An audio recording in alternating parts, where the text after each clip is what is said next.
हाँ जी। तो क्या क्या पढ़ लिया अब तक हमने, रिवीजन करें एक बार उसका। भारत में सबसे पहले आए पुर्तगाली, उसके बाद आए डच, फिर आए इंग्लिश, फिर आए डेनिश, फिर आए आपके फ्रेंच, और उसके बाद आए स्वीडिश। 1487 में Bartholomew Diaz cap of good hope की खोज कर लेता है। 1498 में वास्को डी गामा भारत के केरल के कालीकट बंदरगाह पर आता है। जमोरिन जो कालीकट का राजा होता था उसका वेलकम करता है, अरब उसका विरोध करते हैं। वास्को डी गामा व्यापार करता है यहाँ से और 60 टाइम्स फायदा होता है उसको। पेड्रो अल्वारेज कैब्राल उनका सेकंड ट्रेवलर था। उनकी first factory 1503 Cochin, first governor 1505 Francisco de Almeida, second governor 1509 Alfonso de Albuquerque, और उसे the real founder of Portuguese empire कहते हैं। पोर्तुगीज एम्पायर को एस्टेडो द इंडिया बोलते हैं। 1510 में उन लोगों ने गोवा बीजापुर के राजा से छीन लिया था, और निनो डी कोना 1530 में गोवा को अपना मेन सेंटर बना लेता है। लेकिन पुर्तगाली भारत में स्टेब्लिश नहीं हो पाए, क्योंकि एक तो अरबों ने उनका विरोध कर दिया था, उनको ब्राजील में गोल्ड माइंस मिल गई थी, उनकी रिलीजियस इंटॉलरेंस पॉलिसी की वजह से इंडियंस खिलाफ हो गए थे। अल्बुकर्क ने जब पुर्तगालियों को भारतीय महिलाओं से शादी के लिए प्रोवोक किया तो इस वजह से भी भारतीयों से नाराज हो गए थे। फिर भी उन्होंने जो समुद्र पर अधिकार करके अपनी जो नीति अपनाई थी उसे ब्लू वाटर पॉलिसी कहते हैं। समुद्र में किसी भी एक्टिविटी के लिए बेसिकली हिंद महासागर अरब सागर वाले इलाके में उनसे परमिशन लेनी पड़ती थी, परमिशन लेटर कार्ड्स कहलाता था। और अपने जहाजों के साथ में भारतीय जहाजों को भेजते थे, इसको अर्मडा सिस्टम कहा करते थे। बड़े जहाज बनाने शुरू किए थे। तंबाकू, मक्का, आलू, मिर्च, इन सब की खेती भारत में उन्होंने शुरू की थी। 1556 में गोवा में प्रिंटिंग प्रेस लगाई थी उन लोगों ने, और एक नई आर्किटेक्चर की स्टाइल लेकर आए थे, गोथिक, जिसके अंदर पॉइंटेड आर्च होती है, एलिवेटेड रूप्स होती है, डीप डेकोरेशन होता है। 1542 में आपके अल्फांसो डिसूजा के साथ सेंट जेवियर भारत में आया था। फिर हम कल डच पढ़ रहे थे। 1596 में कार्नेलियन डे हस्तमान पहला डच एक्सप्लोरर था। 1602 में डच ईस्ट इंडिया कंपनी बनी। 1605 में उनकी पहली फैक्ट्री बनी थी, जो कि थी आपकी मसूलीपट्टनम, और उनकी सबसे मुख्य फैक्ट्री थी चिंसूरा। और भी थी उनकी भारत में अलग अलग जगह पे, बंगाल में, इस पूर्वी तट पर कई फैक्ट्रियां थी, पर मुख्य केंद्र उनका चिंसूरा था। फिर 1759 के अंदर अंग्रेजों के साथ वेदरा के युद्ध में वो हार जाते हैं। चिंसूरा के पास में वेदरा नाम की जगह थी, उन्हें अपने बोरिया बिस्तर उठा के इंडोनेशिया जाना पड़ा, और फिर वहां पर मसालों का बिजनेस शुरू कर लिया था उन लोगों ने। हमने अंग्रेज शुरू कर दिए थे कल, और हमने पढ़ा जॉन मिडेनहोल 1599 में आने वाला पहला अंग्रेज था। 31 दिसंबर 1600 को अंग्रेज ईस्ट इंडिया कंपनी की स्थापना हुई, जो कि एक प्राइवेट कंपनी थी। इसके 217 शेयर होल्डर थे। इसका पूरा नाम था the governor and company of merchants of London trading into east Indies, या उसका शॉर्ट नेम था मर्चेंट एडवेंचर्स। एडवेंचर वाला जो एडवेंचर होता है वो शायद कल स्पेलिंग मिस्टेक रही होगी, तो आप एडवेंचर वाला कर लेना वो। और उसके बाद में हमने पढ़ा कि जो क्वीन एलिजाबेथ थी उसने उनको कहा कि आपको 15 साल का ट्रेड दिया जाता है, वहां पे मोनोपोली दी जाती है। कालांतर में ईस्ट इंडिया कंपनी यहाँ पे ट्रेड भी करती थी और धीरे धीरे अपना शासन भी करने लग गई थी। तब उसके फिर 20-20 साल उसका बढ़ाया करते थे टर्नओवर जो था। उनका जो किंग जेम्स था वो अपने जहांगीर के दरबार में 2 एम्बेसडर भेजता है, सर टॉमस, पहले आप कैप्टन हॉकिंस और फिर सर टॉमस रो। कैप्टन हॉकिंस फारसी भाषा जानता था, 400 का मनसबदार भी बनाया गया, बट ट्रेड रिबेट लेने में असफल रहा, जबकि टॉमस रो को ट्रेड रिबेट मिल गई थी। उसके बाद हम पढ़ रहे थे कि 1608 में सूरत में हेनरी मिडल्टन उनकी फैक्ट्री लगाता है, लेकिन कामकाज वहां पर शुरू नहीं हो पाया, क्योंकि सूरत के व्यापारियों ने विरोध कर दिया। ऐसा करने के लिए उन्हें पुर्तगाली उकसा रहे थे। फिर वो 1611 में मसूलीपट्टनम में अपनी पहली फैक्ट्री लगाते हैं, जो कि उनकी ईस्टर्न कस्ट पे पहली फैक्ट्री थी। उसके बाद आपके 1632 के अंदर जो गोलकुंडा का सुल्तान था उनको 500 पगोड़ा में गोल्डन फिरमान जारी कर देता है। 1633 में वो उड़ीसा के हरिहर के अंदर फैक्ट्री लगा लेते हैं। 1639 में वो गांव खरीदते हैं चेन्नई, नाम बदल कर करते हैं मद्रास, और फोर्ट सेंट जॉर्ज जो कि फ्रांसिस डे ने स्थापित किया था उसकी स्थापना। 1651 में शाह सुजा बंगाल का गवर्नर ग्रेवियन वंटन को बंगाल में ट्रेड की छूट देता है, और वहां पर हुगली में ब्रिज में एक फैक्ट्री लगा लेता है। उसके बाद 1661 में चार्ल्स की शादी कैथरीन बेंग्रेजा जो कि पुर्तगाली राजकुमारी थी उससे हुई, और बॉम्बे दहेज में मिला। 1668 में बॉम्बे 10 पाउंड एनुअल जो रेंट था उस पर आपके ईस्ट इंडिया कंपनी को दे दिया गया, और गेराल्डांगियार ने यहाँ पर फैक्ट्री बनाई। 1698 में वो 3 गांव खरीदते हैं, कलिकाता, सुतानाती और गोविंदपुर, और यहाँ पर फोर्ट विलियम की स्थापना करते हैं। जॉब चारनाक वो फाउंडर था, और चार्ल्स आयर जो था उसका पहला गवर्नर बनाया गया। 1717 में मुगल बादशाह फर्रुख शेर से मिलने के लिए जॉन सरमन गया, साथ में डॉक्टर विलियम हैमिल्टन और ख्वाजा सेहुर्द जो कि एक आर्मेनियाई ट्रांसलेटर था उसको साथ में लेके गया, और फर्रुख शेर ने उनको कहा कि 3000 में बंगाल का ट्रेड, 10,000 में सूरत पोर्ट का ट्रेड, बॉम्बे मिंट के सिक्के चलेंगे, और कलकत्ता के आसपास में तुम जितनी चाहो जमीन खरीद सकते हो। हिस्टोरियन ओम्स कहते हैं कि ये कंपनी के लिए मैग्ना कार्टा था। आगे शुरू करते हैं। पढ़े हमने कि सबसे पहले आए थे पुर्तगाली, फिर आए थे डच, फिर आए थे अंग्रेज, 3 पढ़ लिए। अब आए डेनिस। डेनमार्क के लोगों को डेनिस बोलते हैं। जो डेनमार्क के बंदे हैं वो क्या कहलाते हैं, तो डेनिस कहलाते हैं। 1616 में उन लोगों ने फैक्ट्री बनाई। याद रखना है उनका भारत में जो मुख्य केंद्र था वो था श्रीरामपुर। पुर्तगालियों का मुख्य केंद्र गोवा, डचों का मुख्य केंद्र चिंसूरा, अंग्रेजों के 3 मुख्य केंद्र कलकत्ता, मद्रास और बॉम्बे, इनमें भी सबसे मुख्य कलकत्ता, उनका मुख्य केंद्र श्रीरामपुर। याद रखना नाम, बंगाल में जगह है श्रीरामपुर नाम की। आगे और काम आएगी तब मैं पूछूंगा श्रीरामपुर नाम हमने पहले कहां पढ़ा था। पर भले थे बाप रे, इनको लगा कि यार इंडिया में पार पड़नी नहीं है, थोड़े दिन तो बिजनेस किया, फिर 1853 में कहा कि भाई साहब बेचना है, कोई खरीद रहा तो आ जाओ। अंग्रेज थे देश के अंदर, अंग्रेजों ने कहा साहब हमें दे दो। अंग्रेजों को बेच बाच के अपने वापस डेनमार्क चले गए, दूध बेचेंगे मजे करेंगे अपने, तो डेयरी उद्योग है वहां पर ज्यादा अच्छा सा। 3 बातें याद रखनी। 1616 में ईस्ट इंडिया कंपनी बनाई, श्रीरामपुर उनका मुख्य अड्डा था, 1853 में बेच बाच के वापस चले गए, और कोई याद रखने वाली बात ही नहीं। यूरोप का दादा उस टाइम हुआ करता था फ्रेंच, फ्रांसीसी जो थे वो यूरोप के नेता हुआ करते थे। उनको थोड़ी सूचना लेट मिली कि यार ऐसा ऐसा भी कुछ चल रहा है क्या, पर जब उनको पता चला तो उनके राजा हुआ करता था लुई 14वां। उनके ये काम ठीक है, उनके सारे राजाओं के नाम लुई है, याद नहीं करने पड़ते। Louis first, Louis second, Louis third, Louis fourth, Louis fifth, सारे लुई लुई लुई लुई है उनके। तो लुई 14वां राजा था, और लुई 14वां का जो निर्मला सीतारमन था उसका नाम था कोलबर्ट। उनका जो वित्त मंत्री था, जो फिनेंस मिनिस्टर था उनका, उसका नाम कोलबर्ट था। और कोलबर्ट ने कहा कि किंग लुई अपने को भी तो कंपनी बनानी चाहिए, इंडिया में जाके बिजनेस करना चाहिए। उसने कहा बनाओ। तो इन लोगों ने भी भाई आपके 1664 में ईस्ट इंडिया कंपनी की स्थापना की। पर राजा बना रहा है इसलिए ये गवर्नमेंट फैक्ट्री है, ये याद रखना भाई कि किस प्रकार की फैक्ट्री थी, ये गवर्नमेंट फैक्ट्री हुआ करती थी, सरकारी कंपनी थी, सॉरी फैक्ट्री क्या कंपनी।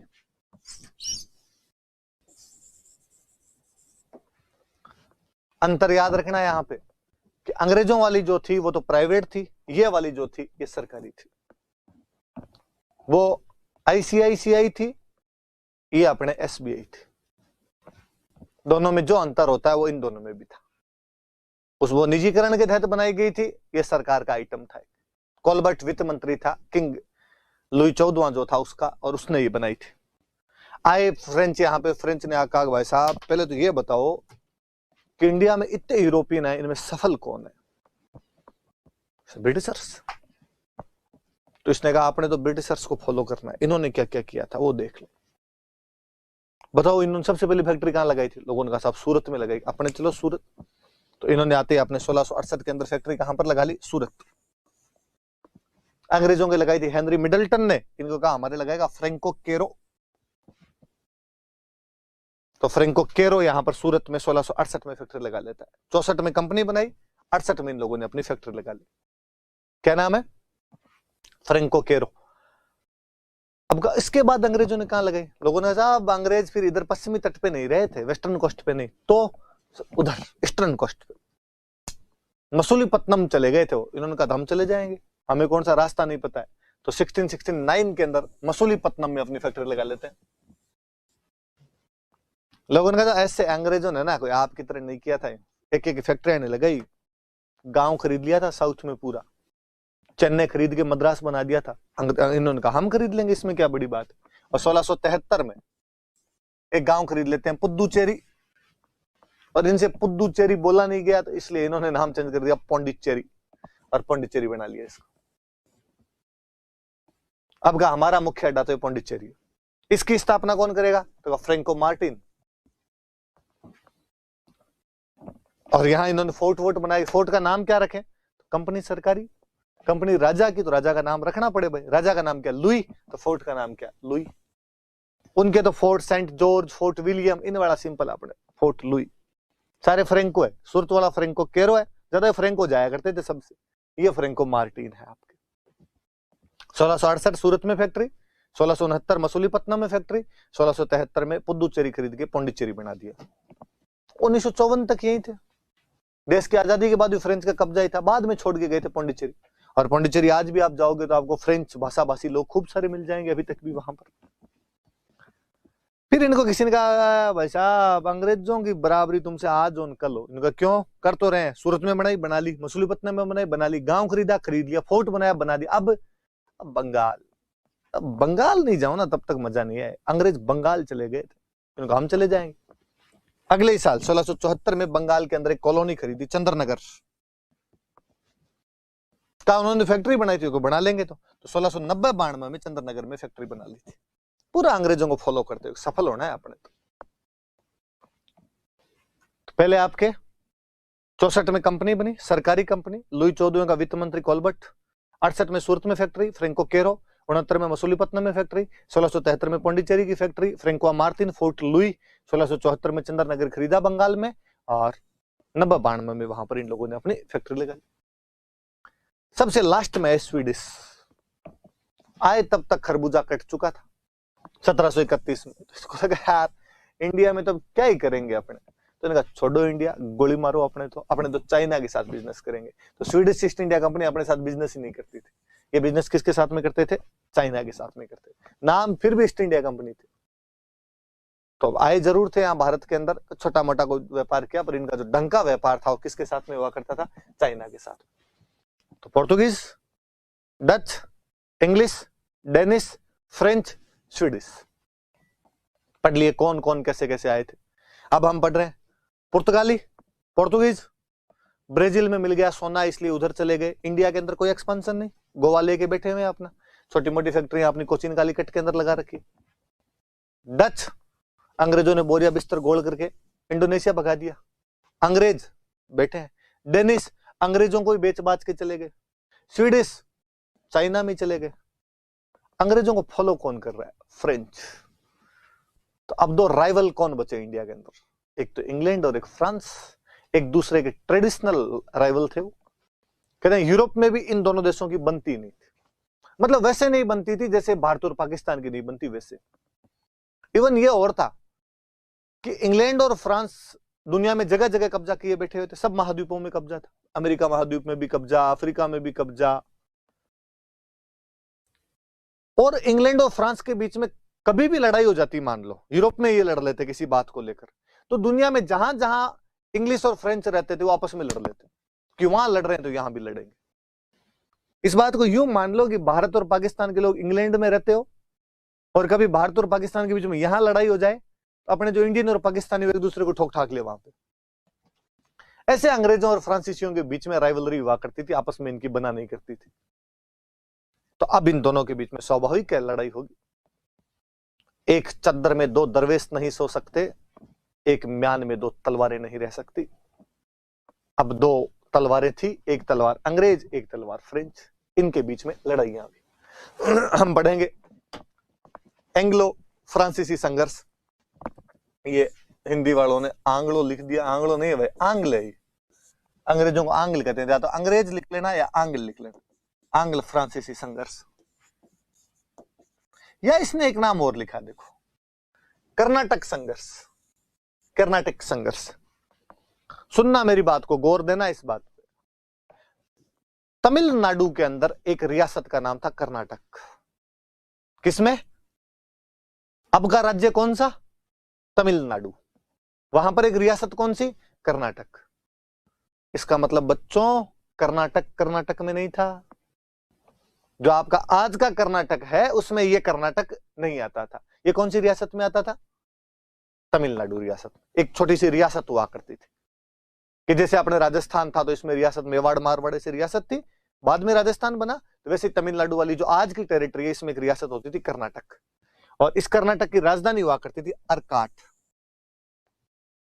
अंग्रेजों के और फ्रांसीसियों के बीच में वहां पर 3 युद्ध हुए, इसलिए उनको 3 कर्नाटक युद्ध कहा जाता है। सिंपल कोई पूछेगा कर्नाटक युद्ध किस किस के बीच में हुए थे, अंग्रेज तथा डचों के बीच, अंग्रेज तथा फ्रांसीसियों के बीच, डचों तथा पुर्तगालियों के बीच, डचों तथा स्वीडिश के बीच। आप बता दोगे किसके बीच में हुए, अंग्रेज तथा फ्रांसीसियों के बीच। कोई ये भी पूछ सकता है अंग्रेज ईस्ट इंडिया कंपनी और फ्रांसीसी ईस्ट इंडिया कंपनी के मध्य कितने युद्ध हुए थे, 3 युद्ध हुए थे। कोई ये भी कह सकता है कि अंग्रेजों तथा फ्रांसीसियों के बीच जो 3 युद्ध हुए थे वे भारत में कौन सी रियासत में हुए थे, कर्नाटक में हुए थे, इसलिए उनको क्या कहा जाता है, तो कर्नाटक युद्ध कहा जाता है। समझ में आएगी बात।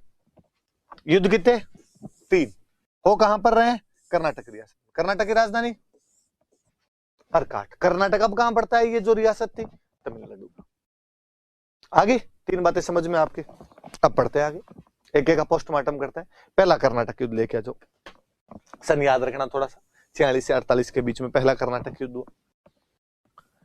क्या रीजन रहे होंगे? रीजन था ऑस्ट्रिया। एक देश पड़ता है यूरोप में, ऑस्ट्रिया एक देश है, राजतंत्र हुआ करता था यूरोप में भी, उस टाइम राजा बना करते थे। ऑस्ट्रिया का जो कोई भी राजा था वो मर गया, तो उसके 2 बेटों में लड़ाई चल रही। वो कह राजा मैं बनूंगा, वो कह राजा मैं बनूंगा। उनमें से एक बेटे का साथ दे रहा इंग्लैंड, एक बेटे का साथ दे रहा फ्रांस। इसलिए टक्कर किसके बीच में होगी? इंग्लैंड और फ्रांस के बीच में। किस लिए? ऑस्ट्रिया में राजा बनाने के लिए। तो कोई पूछे कि पहले कर्नाटक युद्ध का कारण क्या है, तो ऑस्ट्रिया का उत्तराधिकार संघर्ष। अब आप कहोगे कि सब लड़ाई तो ऑस्ट्रिया में चल रही है, फिर अपने वाले क्यों भिड़ गए, अपने वाले क्यों लड़ लिए? तो वही जो मैंने आपको बताया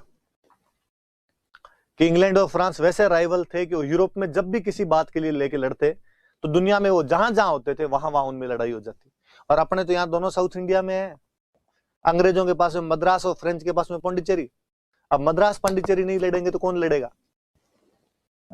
वास्तविक लड़ाई चल रही है ऑस्ट्रिया में, किस बात के लिए? सक्सेशन के लिए। 2 राजकुमार लड़ रहे हैं कि राजा कौन बनेगा, एक का साथ इंग्लैंड दे रहा है, एक का साथ फ्रांस दे रहा है।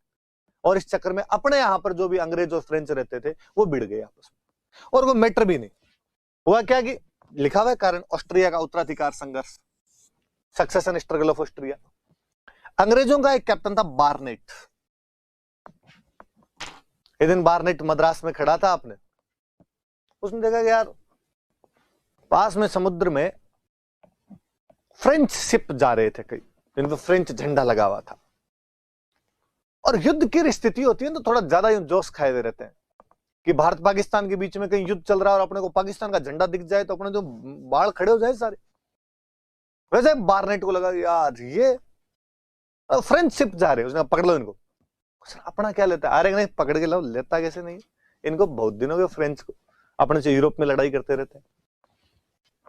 और अंग्रेजों के कप्तान बार्नेट ने फ्रांसीसियों के जहाज पकड़ लिए। वैसे भी आज दिन तक दुनिया में सबसे बेहतरीन नेवी यदि किसी देश की रही है तो इंग्लैंड। इंग्लैंड से अच्छी नेवी किसी की कभी नहीं रही। तो अच्छी नेवी थी, वो जाके शिप पकड़ के लेके आ। शिप शाम तक पहुंचे नहीं, पौंडीचेरी नहीं गए। पौंडीचेरी में फ्रांसीसियों का जो गवर्नर हुआ करता था, जो उनका सबसे बड़ा अधिकारी था, उसका नाम था डुप्ले। डुप्ले ने देखा यार शाम हो गई, जहाज आ जाने चाहिए थे, अब तक जहाज आए क्यों नहीं? फोन मिलाया उसने, इधर से बार्नेट ने उठाया। बार्नेट ने कहा हाँ भाई डुप्ले बोल। डुप्ले को लगा यार आवाज अपने फ्रेंच वाली नहीं है तो इंग्लिश बोल रहा है, कौन? उसने कहा मैं नेवल कमांडर बार्नेट, तुम्हारे आदमी मेरे कब्जे में है। डुप्ले ने 2-4 गालियां निकाली फ्रेंच में उसको, कैसे पकड़ लिया रहे से, तुम्हारी हिम्मत कैसे हो हमारी जहाज पकड़ने की? बार्नेट ने कहा आवाज नीचे, कुछ करना हो तो कर लेना, पकड़ लिए मैंने तो। बार्नेट जानता था कि नेवी का यदि युद्ध हुआ ना तो जल्दी से तो इनके ताबे नहीं आएंगे अपने, नेवी के युद्ध में तो इनको पछाड़ देंगे। वो नेवी का कमांडर था, उसको लगता था मैं दुनिया की सबसे शक्तिशाली नेवी का कमांडर हूं। डुप्ले मांगता क्या है, इस बात को डुप्ले भी जानता था यार अकेले पार तो नहीं पड़ेगी, अंग्रेज है तो तगड़े। तो जैसे फ्रांसीसियों ने अपनी पौंडीचेरी पर कब्जा कर रखा था, वैसे उन्होंने एक और द्वीप पर कब्जा कर रखा था, मॉरिशस। मॉरिशस एक जगह पड़ती है, वहां पर भी उन लोगों ने अपना कब्जा कर रखा था। अब तो आप मॉरिशस जाओगे तो आपको लगेगा बिहार है, कब्जा कर रखा अपने बिहारियों ने मॉरिशस के अंदर। किसी टाइम में वो फ्रेंच टेरिटरी हुआ करती थी। मॉरिशस के अंदर जो उनका बंदा था उसका नाम था ला बुर्दने। फ्रेंच नाम है भाई, अपने तो क्या करें ऐसे नाम है, ला बुर्दने नाम। डुप्ले ने ला बुर्दने को फोन किया कि भाई लड़ाई होगी, फटाफट यूनिवर्सिटी गेट पे पहुंच जाओ। आप करते हो ऐसी लड़ाई वड़ाई हो जाती तो बुला लेते हो दोस्तों। डुप्ले ने कहा लड़ाई हुई है, जल्दी से जल्दी पांडिचेरी आ, दोनों भाई भाई मिलके जाएंगे, मद्रास में मिलके पिटेंगे अंग्रेजों को। ला बुर्दने ने कहा भाई तू फोन रख, मैं इधर से पहुंचा। तो डुप्ले किसको बुलाता है? ला बुर्दने को बुलाता है। कहां से बुलाता है? मॉरिशस से बुलाता है। गए दोनों भाई भाई मिलके, मद्रास घेर लिया। बोलो रे, ज्यादा फड़फड़ कर रहे थे। अंग्रेजों ने सरेंडर किया, अंग्रेजों ने हार मानी, अंग्रेजों ने कहा काली गाय है तुम्हारी, ऐसे मत करो यार, छोड़ दो। लाबुर्दने दिमाग वाला आदमी था। पहले बातचीत करने के लिए लाबुर्दने अंदर गया। लाबुर्दने ने कहा मैं उधर मॉरिशस से आया हूं, मंगतो तुम्हारे चक्कर में, कितना खर्चा पानी हुआ है, समझ में आती है तुम्हारी बात? अंग्रेजों ने कहा हम खर्चा दे देंगे आपको। उसने खर्चा नहीं, थोड़ा ढंग के पैसे दो तब छोड़ के जाऊंगा, ढंग के दे देंगे। अंग्रेजों ने पैसे दिए। लाबुर्दने बाहर आया। डुप्ले ने पूछा हाँ बता क्या हुआ? लाबुर्दने उधर देखे ही नहीं, चुपचाप मॉरिशस की तरफ। डुप्ले ने कहा बात क्या है? उसने कहा अच्छा चलता हूं, अब दुआओं में याद रखना। तब डुप्ले को पता चला यार ये तो पैसे लेके चला गया। अब डुप्ले ने घेर लिया मद्रास को, और डुप्ले ने कहा मुझे भी दो, ऐसे थोड़ी ना होता है। तो कुल मिला के पहले युद्ध के अंदर फ्रेंच अंग्रेजों को हरा देते हैं। उधर मद्रास में अंग्रेजों को हरा दिया, अंग्रेजों से धन इकट्ठा किया, धन लिया उन्होंने। उधर वो लड़ रहे थे आपके इंग्लैंड और फ्रांस, लड़ कहां रहे? वास्तविक लड़ाई कहां चल रही है? ऑस्ट्रिया। वो लड़ाई खत्म हो गई। वहां पर एक संधि हो जाती है, एक्सला-सापेल। एक्सला-सापेल जर्मनी का कुछ जगह है, वहां पर इनके बीच में संधि हो गई और कहा ठीक है भाई इसके नाम पर सहमत हो जाओ, इस फलान जी को राजा बना देंगे। जब वहां एक्सला-सापेल में संधि हुई और कहा भाई लड़ाई लड़ाई माफ करो, अब एकदम इसको राजा बना देते हैं, तब अंग्रेज रोए।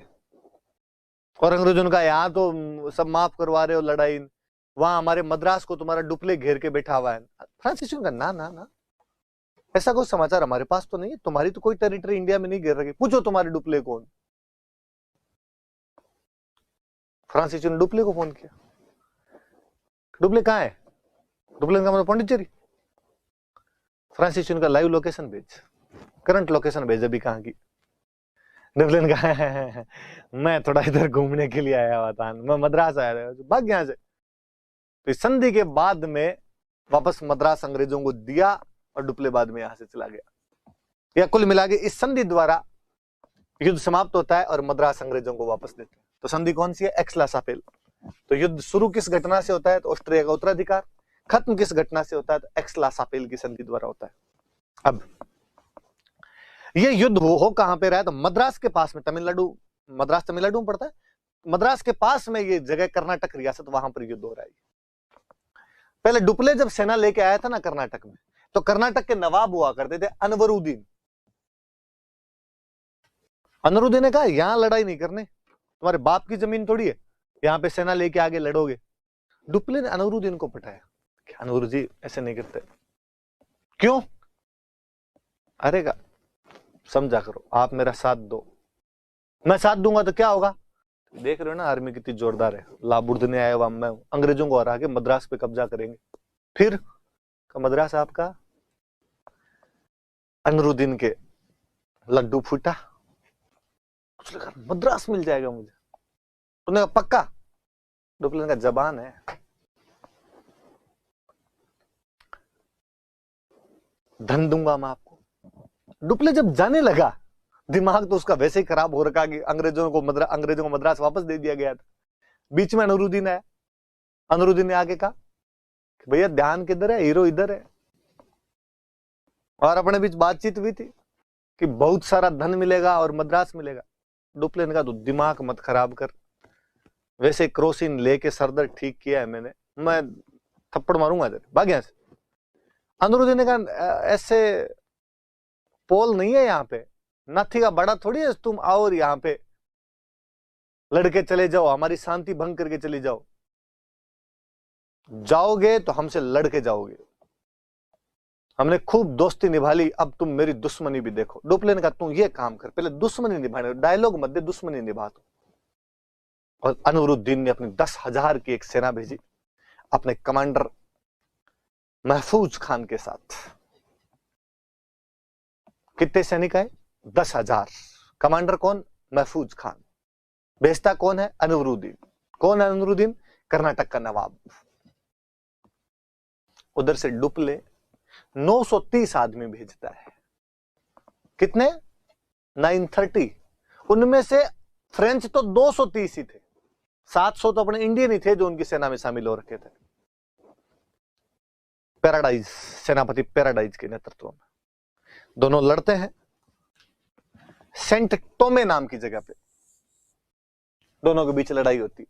कोई पूछेगा आपसे कि सेंट टोमे का युद्ध कौन से अंग्रेज फ्रांसीसी युद्ध का भाग था, आप बताना कि प्रथम अंग्रेज फ्रांसीसी युद्ध का भाग था कौन सा युद्ध, तो सेंट टोमे का युद्ध।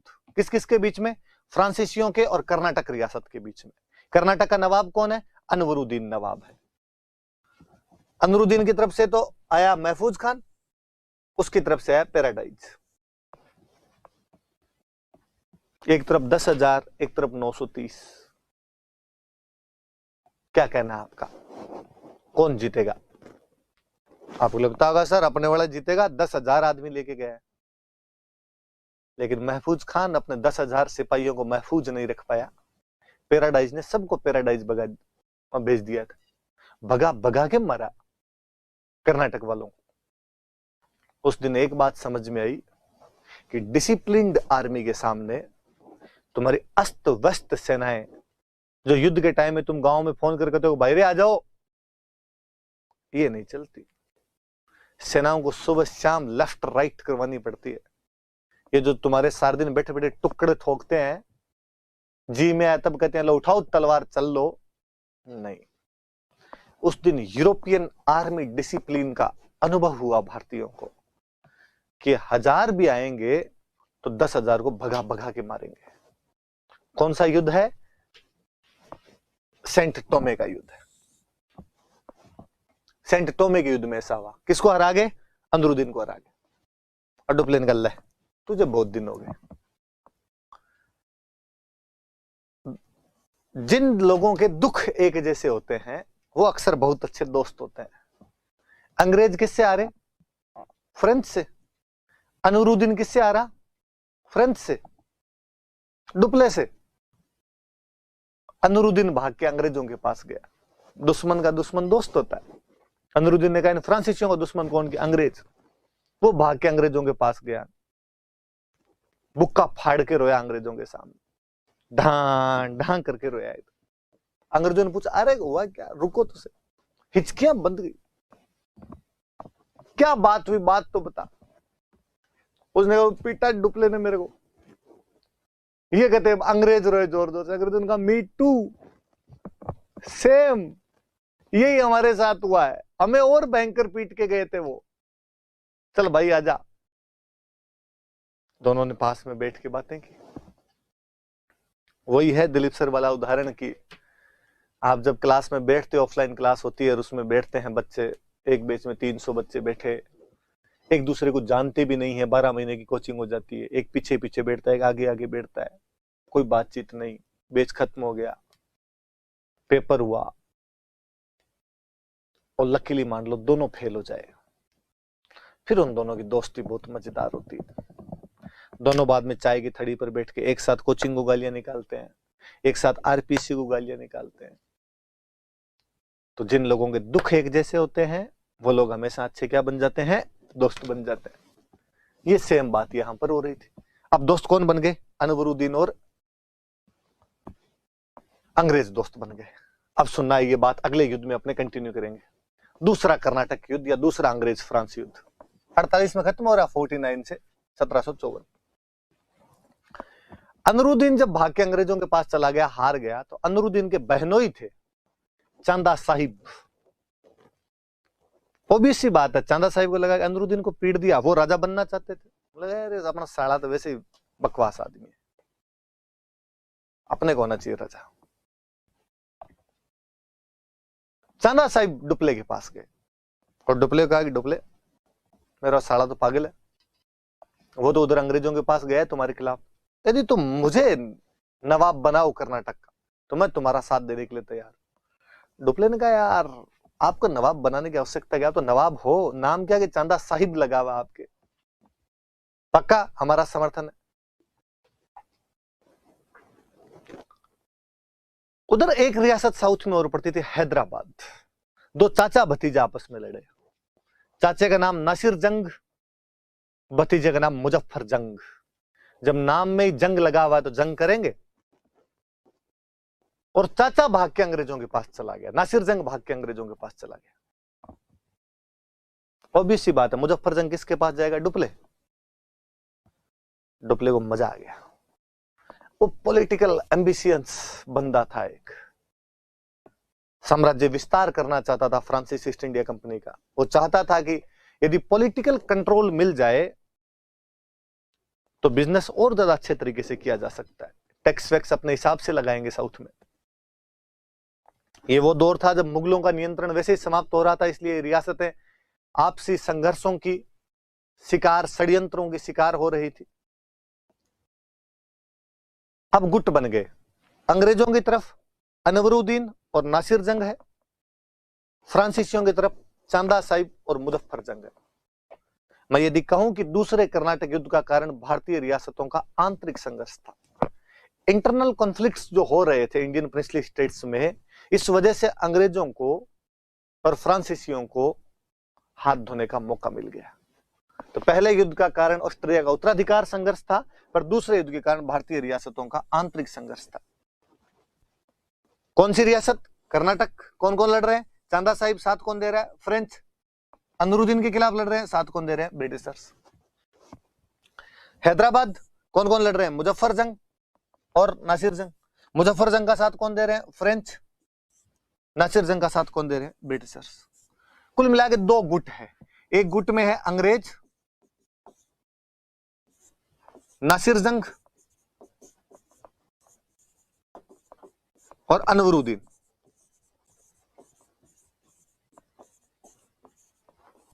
वर्सेस एक तरफ फ्रेंच,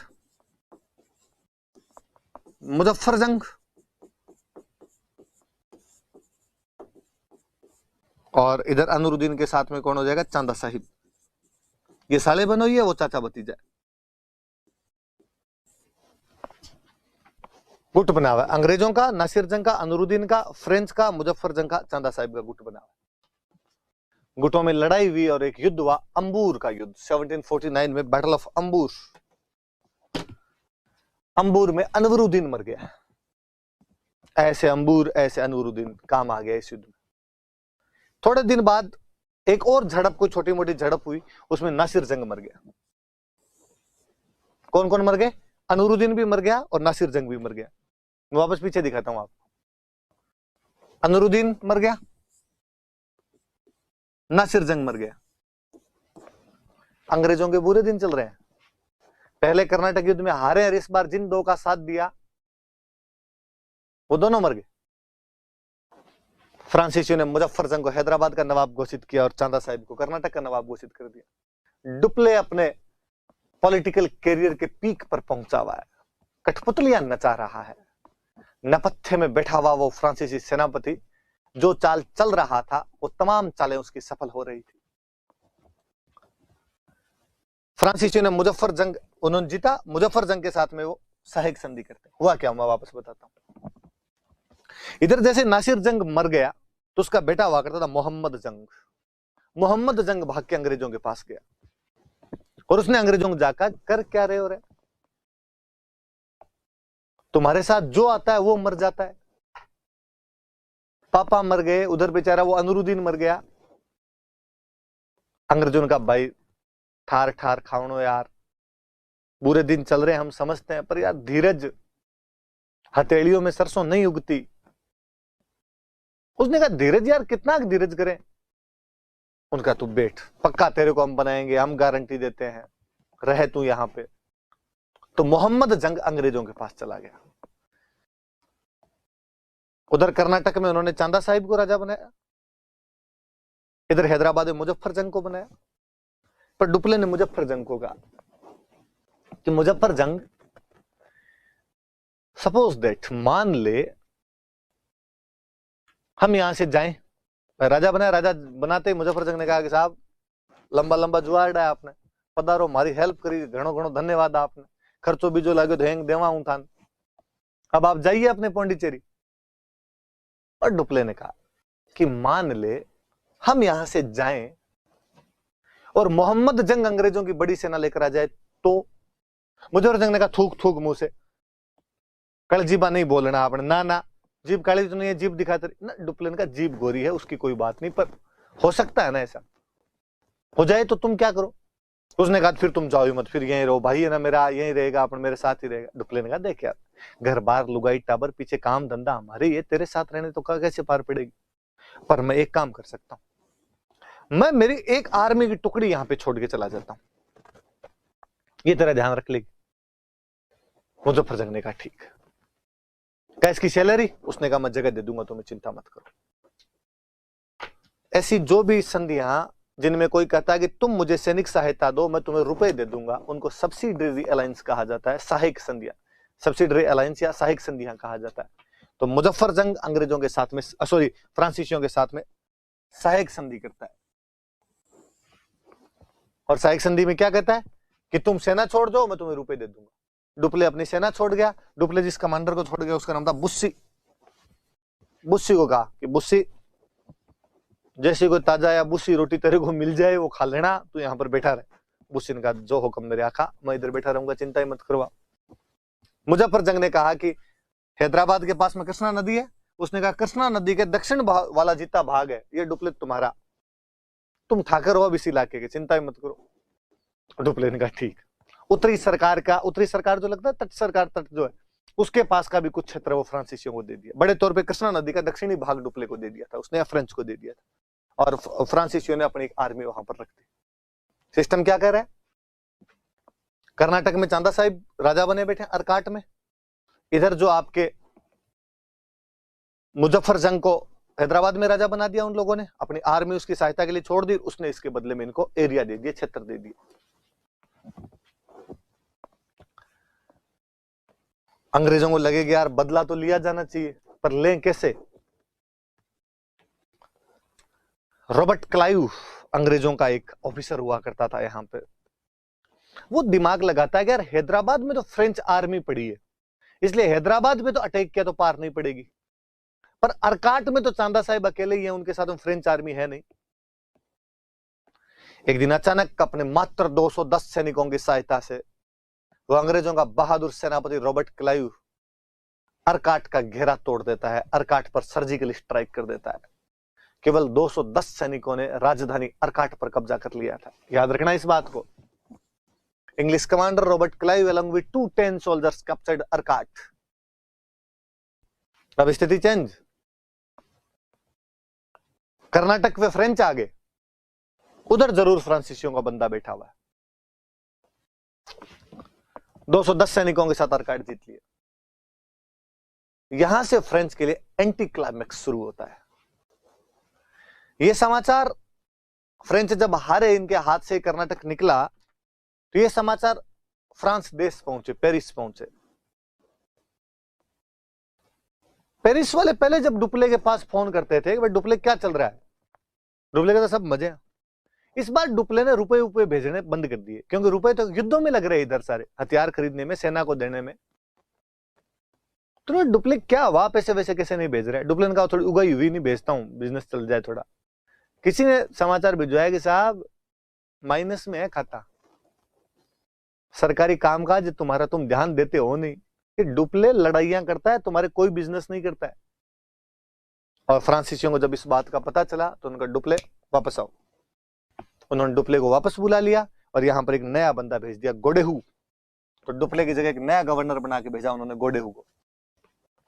नाम ही गोडेहू है तो आधे गोडे टेके इसने, तो इसने आका रहने दो, अपने शांति कर लेते हैं। और इसने अंग्रेजों का भाई ठीक हुआ, उसके पीछे धूड़ फेंको, अपने तो संधि कर लो। अंग्रेजों ने कहा अब हम जीत रहे हैं, हमारी शर्तों पे संधि होगी। उसने ठीक है, अब जो भी। हमेशा जो पक्ष हावी रहता है ना, वो ये चाहता है कि संधि अगले की टेरिटरी में हो, ताकि कह सकें कि हमने घर में घुसकर मारा था। हावी अंग्रेज, हार कौन रहे? एक तरीके से फ्रेंच। फ्रेंच का घर कौन सा? पांडिचेरी। तो उन्होंने गोडेहू को पांडिचेरी में साइन करवाया, यहां कर, लिख, नाक टिका यहां पे। गोडेहू का ठीक है यार, जाओ, अब जो हुआ मैं आगे नए सिरे से देखूंगा। तो पांडिचेरी की संधि भी 1755 में, मामले को रफा दफा कर दिया गया। वैसे लड़ाइयां इनकी दूसरों की लड़ाइयां थी। उधर कहते हैं कि हैदराबाद में मुजफ्फर जंग भी हालांकि थोड़े दिन बाद मर गया था, वहां एक नया आदमी फ्रांसीसियों ने बना दिया था, सालार जंग को वहां पर राजा बना दिया था। पर कुल मिला के यहां पर फ्रांसीसियों को थोड़ा नीचा ही देखना पड़ा। शुरुआत में ड्रॉ लग रहा था मैच, फ्रांसीसी जीत रहे थे, लेकिन बाद में फ्रांसीसियों को हारना पड़ गया था। तो पहले युद्ध में जहां फ्रांसीसी जीतते हैं, दूसरे युद्ध में वहीं फ्रांसीसियों को संधि करनी पड़ गई थी। 2 युद्ध हो गए। पहला युद्ध ऑस्ट्रिया के उत्तराधिकार की वजह से शुरू हुआ। दूसरा युद्ध इसलिए शुरू हुआ कि भारतीय रियासतों में आपस की लड़ाई चल रही थी, डुप्ले उन रियासतों के अंदर फंस गया था। तीसरा, हमने कहा कि 3 की बात करेंगे। तीसरा, जैसे मैंने बताया कि पहले युद्ध का कारण ऑस्ट्रिया का उत्तराधिकार संघर्ष था, इस बार युद्ध का कारण है कनाडा। कनाडा पर अंग्रेज कहे हमें कब्जा करना, फ्रेंच कहेगी क्यों, तुम ही थोड़ी, हम भी तो कब्जा कर सकते हैं। वो कहे हमें कब्जा करना। कनाडा पर कब्जा करने के लिए अंग्रेजों के और फ्रांसीसियों के बीच में 7 साल लड़ाई चली थी। 1756 टू 1763, 1756 से 1763। किस किस के बीच में? अंग्रेजों के और फ्रांसीसियों के बीच में। कहां पर कब्जा करने के लिए? कनाडा पर कब्जा करने के लिए। कितने साल तक लड़ाई चली? 7 साल लड़ाई चली। कब से कब तक? 1756 से 1763। मैंने बताया कि दुनिया में जिस किसी भी जगह पर अंग्रेजों के और फ्रांसीसियों के बीच में लड़ाई होती तो दुनिया में वो और जहां जहां रहते थे वहां भी आपस में भिड़ जाया करते थे। और कहां? यहां पर बैठे हुए अपने, यहां पर भी आपस में गुत्था, मद्रास पांडिचेरी आपस में लड़ पड़े। साउथ में ही है, दोनों पास पास में तो वही है, हालांकि बाकी जगह भी थे पर मुख्य अड्डे तो वही है, पांडिचेरी है उनका। पांडिचेरी के पास में अंग्रेजों का मुख्य अड्डा कौन? साउथ में, मद्रास। तो तीसरा युद्ध शुरू हो गया। रीजन लिखा हुआ है, कोज लिखा हुआ है, 7 ईयर्स वॉर। याद रखना भाई, कुछ सिंपल भी है ना, आपसे 7 ईयर्स वॉर पूछ सकता है। मुझे याद है मेरे से एक बार आरपीसी वालों ने इंटरव्यू में पूछ लिया था कि 7 ईयर्स वॉर कब से कब के बीच में हुआ था, तो सन भी याद रखना, 1756 टू 1763। किस पर कब्जा करने के लिए? कनाडा पर कब्जा करने के लिए। किस किस के बीच में? इंग्लैंड और फ्रेंच के बीच में। और बाकी लड़ाइयां याद तो रहे नहीं रहे। एक युद्ध याद रखना, इसका एक निर्णायक युद्ध है, बैटल ऑफ वांडीवास। 1760 में बैटल ऑफ वांडीवास होता है अंग्रेजों के और फ्रांसीसियों के बीच में। अंग्रेजों की तरफ से जो सेनापति गया था उसका नाम था आयरकूट। लोहार, आयरन को कूट कूट के सीधा करने वाला वो व्यक्ति आयरकूट नाम था। फ्रेंच की तरफ से 2 सेनापति है, एक लाली ने एक बुस्सी। 2 आदमी अलग अलग है भाई, एक है लाली ने एक है बुस्सी। आप मुझे नाम देख के बता दो कि इनमें से कौन जीतेगा। आपको नाम से लगेगा कि साहब आयरकूट, उसने कूटा लाली को और बुस्सी को पकड़ के, दोनों को, लेडीज आइटम दोनों, लाली बुस्सी आगे इधर मेरे से लड़ने के लिए, और ढंग से डिसाइसिवली इस बैटल ऑफ वांडीवास के अंदर अंग्रेजों ने फ्रांसीसियों को बहुत ढंग से हरा दिया था। इस लड़ाई में अंग्रेजों ने निर्णायक जीत हासिल की और उन्होंने पांडिचेरी सब कब्जे कर लिया ना, भागो यहां से, तुम्हारे सारे इलाकों पर हमारा कब्जा है, पुदुचेरी तक पर भी कब्जा कर लिया। इतने में कनाडा में जो अंग्रेजों और फ्रांसीसियों के बीच लड़ाई चल रही थी वो खत्म हो गई और फाइनली अंग्रेजों का कनाडा पर कब्जा हो गया। अंग्रेज जीते वहां भी, तो उन्होंने फ्रांसीसियों का साइन करो कि कनाडा हमारा है। फ्रांसीसियों का कर देंगे क्या नहीं, तुम्हारे घर में जाके, ताकि हम बता सकेंगे साहब पेरिस में जाके साइन करवाए थे। और इनके बीच में वहां पर पेरिस की संधि होती है। जब पेरिस की संधि हुई थी इस बार फ्रेंच रोए कि वो बाकी सब तो ठीक है पर हमारा तो पांडिचेरी भी ले लिया, जितने इंडिया में टेरिटरी थी वो सारी ले ली हमारी। तो अंग्रेजों का ना ना ना, अंग्रेजों का ध्यान पूरा उधर लगा, उनको पता ही नहीं इंडिया वाले कुटीज गए आपस में। ऐसा तो नहीं, हमने तो नहीं सुना। अरे हुआ है, पूछो आप। तो अंग्रेजों ने आयरकूट को फोन किया, आयरकूट कहाँ है? आयरकूट ने कहा सर मद्रास। उनका लाइव लोकेशन भेज, करंट लोकेशन अभी व्हाट्सएप, फटाफट लोकेशन है पांडिचेरी की। उसे भाई साहब किधर हो? उसने कहा वो बीच में फ्रेंच थोड़े पंगे ले रहे थे तो मैंने पांडिचेरी पे कब्जा कर लिया। अब अंग्रेजों ने कहा दे दो यार, वापस दे दो। अंग्रेजों, यहां वाले इंडिया वाले अंग्रेजों ने कहा दे देंगे, पर वो बंगाल वाला नहीं देंगे, चंद्रनगर। बंगाल आप नहीं जानते, बंगाल बहुत अच्छी चीज है। ठीक है चंद्रनगर रख लो, बाकी दे दो। तो अंग्रेजों ने चंद्रनगर तो रख लिया था, बाकी वाली जो बस्तियां थी वो उनको लौटा दी थी। हालांकि बाद में काफी सालों बाद में एक और संधि वीर बाद में चंद्रनगर भी दे दिया था, पर शुरुआत में इस संधि में तो चंद्रनगर को छोड़कर अन्य जो बस्तियां थी वो तो फ्रांसीसियों को लौटा दी थी, ये वाली रख ली थी। 1760 का जो वांडीवास का युद्ध है, अपने याद रखने वाली चीज यही है क्या किस्मत है, आप देखिए कि 1759 के वेदरा के युद्ध में अंग्रेज डचों को हटाकर बाहर कर देते हैं और 1760 के वाड़ीवास के युद्ध में अंग्रेज फ्रांसीसियों को भारत से बाहर निकालने में सक्षम हो जाते हैं। दो युद्ध, अंग्रेजों की दो राइवल कंपनीज लगातार दो युद्धों में बाहर हो गई। 1759 वेदरा, 1760 वाड़ीवास। मैंने जब मॉडर्न इंडिया शुरू की तो मैंने कहा कि मॉडर्न इंडिया का सिलेबस 1750 के बाद शुरू होता है। मैंने यह भी कहा कि वास्तव में तो वो 1757 के प्लासी के युद्ध के बाद उसे शुरू करना चाहते हैं। आप ये दोनों युद्ध याद कर लेना। 1759 वेदरा का युद्ध, डचों को बाहर निकाला है रॉबर्ट क्लाइव ने। 1760 वाड़ीवास का युद्ध आयरकूट, लाली और बुस्सी को पीट कर रख देता है। फाइनली अब पूरे भारत के एकछत्र सम्राट अंग्रेज थे। वह विदेशी कंपनियों को बाहर निकाल चुके थे। अब केवल उनको भारतीय शत्रुओं पर, भारतीय रियासतों पर कब्जा करना था। और भारतीय रियासतें जब ये आपस में लड़ रहे थे तब इतनी अनभिज्ञ, इतनी अनजान बनी हुई थी कि आगामी शत्रु का उन्हें कोई ज्ञान नहीं था। मुगल साम्राज्य भरभरा कर गिर रहा था। कोई नादिर शाहों और अहमद शाह अब्दालियों के हमलों से भारत तहस नहस हो रहा था। मराठे दक्षिण में एक नई शक्ति के रूप में उभर रहे थे। राजनीतिक अस्थिरता का दौर था। उसमें दो कंपनियां चुपचाप आपस में लड़ भिड़ कर अपना व्यापार बढ़ाने में लगी हुई थी और उसमें एक कंपनी को जीत मिली और वो अंग्रेज थे। बड़ी सोचने वाली सी बात आती है कि वाई ब्रिटिशर्स, अंग्रेज ही क्यों जीते, फ्रेंच क्यों नहीं जीत पाए इन युद्धों के अंदर। स्मिथ एक इतिहासकार हुए हैं, वो बहुत अच्छी बात कहते हैं कि अंग्रेजों के पास में दो चीजें थी जो उन्हें फ्रांसीसियों पर लीड दिलाती है। क्या? एक तो अंग्रेजों की नेवी, एक अंग्रेजों का बंगाल। 1757 के प्लासी के युद्ध के बाद अंग्रेज बंगाल के इकोनॉमिक रिसोर्स का एक्सप्लॉयटेशन करने लग जाते हैं। वो जो धन मिला था ना उनको वहां से, वो बहुत बड़ी बात थी। जब फ्रांसीसियों के साथ वो लड़ रहे थे, हम आगे पढ़ेंगे कि बंगाल के नवाब मीर कासिम ने उनको केवल फ्रांसीसियों से लड़ने के लिए 5 लाख रुपए दिए थे। तो अंग्रेजों को जहां बंगाल से जन और धन दोनों मिल रहे थे, वहीं लाली और बुस्सी अपने सैनिकों को ढंग से खाना भी नहीं खिला पा रहे थे। स्मिथ कहता है कि वो लोग जिनकी नेवी दुनिया में सर्वश्रेष्ठ और उनके पास बंगाल और आ गया हो, अब डुप्ले और लाली बुस्सी तो छोड़िए, यदि खुद सम्राट नेपोलियन या सिकंदर महान भी आ जाते धरती पर वापस, तो भी अंग्रेज नहीं हारते। अब अंग्रेज जीत नहीं थे।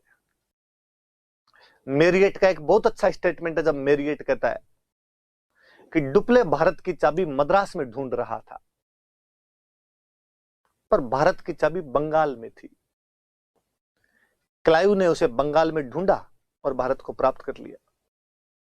डुप्ले ने अपना पूरा फोकस मद्रास जीतने में लगा दिया था। अंग्रेज उसी दौरान बंगाल के नवाबों को अपने अधीन करके बंगाल की अपार संपत्ति, गंगा के मैदान की विपुल धनराशि अपने कब्जे में कर रहे थे। नेवी, बंगाल, एक कारण जो मैंने बताया, फ्रांसीसियों की कंपनी सरकारी कंपनी थी, अपने आप चल रही थी। ये प्राइवेट कंपनी थी, एक एक चीज का ध्यान रखा जा रहा था।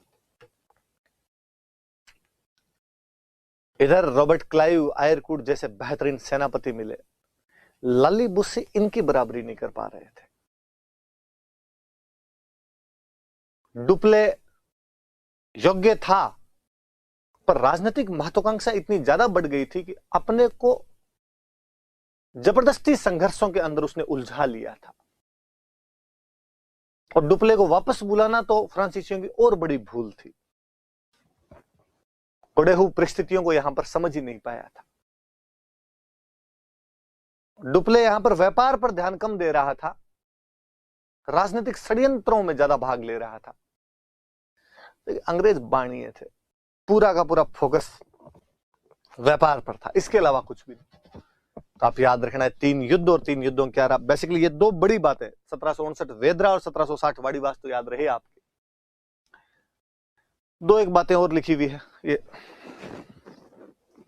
भाई बड़ा कैसे होगा,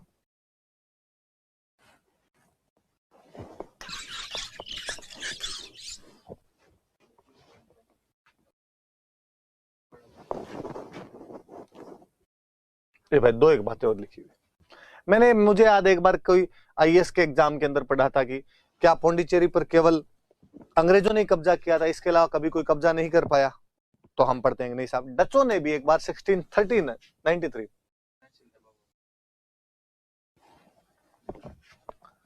कि अंग्रेजों ने डचों ने भी 1693 में एक बार पौंडीचेरी पर कब्जा कर लिया था, लेकिन बाद में उनके भी फ्रांसीसियों और उनके बीच में एक समझौता हो गया था, रिजविक, और रिजविक समझौते के द्वारा दोबारा लौटा दिया गया था। तो पौंडीचेरी पर एक बार तो अंग्रेज कब्जा करते हैं और एक बार आपके डच भी कब्जा कर लेते हैं। अंग्रेजों ने आपके पेरिस की संधि के बाद वापस लौटाया था, डच रिजविक समझौते के बाद वापस लौटा देते थे। ऐसा कभी कोई स्टेटमेंट आए तो याद रहे।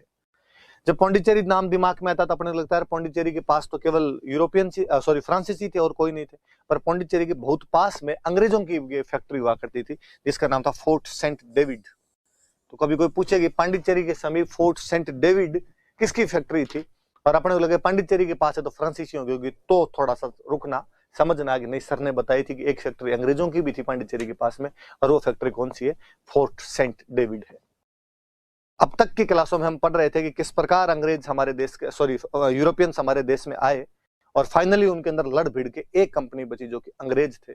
आगे की क्लासों में हम पढ़ेंगे कि अंग्रेजों ने भारतीयों को किस प्रकार से डील किया। Thank you.